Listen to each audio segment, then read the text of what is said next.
Ya, Assalamualaikum, saya Wazir bin Abdul Hamid. So, hari ini kita bersama dengan tim Big Bikes. Kebanyakan mereka menggunakan BMW GS ada, MT-09 pun ada, Africa Twin pun ada.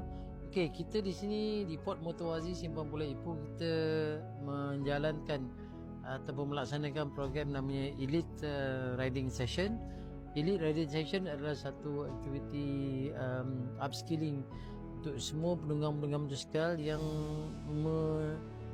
ingin menimba ilmu dalam meningkatkan kemahiran menunggang.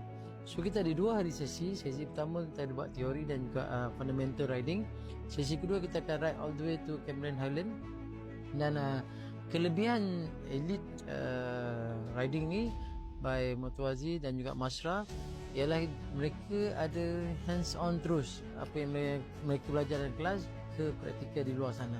So, rider dapat meningkatkan ilmu dari segi penunggangan sudut, bagaimana kita nak membrake yang betul. Yang keduanya, bagaimana kita nak mengenal pasti seleko dan bagaimana kita boleh mengambil seleko dengan betul. Dan tiganya antaranya penjarakan jarak dan sebagainya.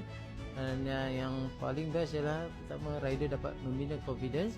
Yang kedua, menambah ilmu dan juga tahu untuk sekurang-kurangnya menjaga diri dan rider yang lain ketika menunggang dengan mengamalkan semua langkah-langkah yang sepatutnya dia ambil ketika kita menunggang motosikal di jalan raya.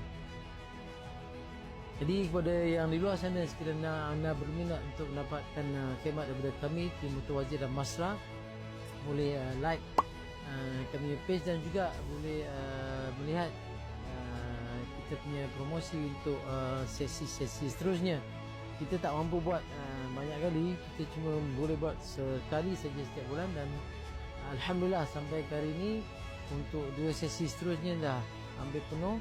Jadi anda boleh datang, boleh bermalam di Port Motowazi Ipoh dengan penajaan antaranya daripada GB Bridgestone dan banyak lagi pihak. Jadi sekurang-kurangnya kita boleh enjoy our time dekat Ipoh dan pada masa sama timba sikit ilmu.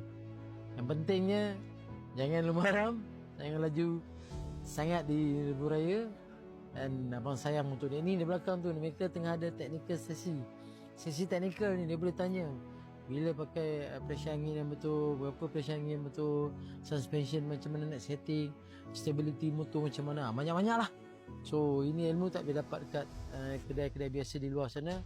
Kita boleh dapat kongsi dengan mereka yang pakar berkenaan teknikal di program Elite Riding by Masra dan Motowazi di Port Motowazi Simpang Pulau Ipoh, Perak. Bang sayang motor didik.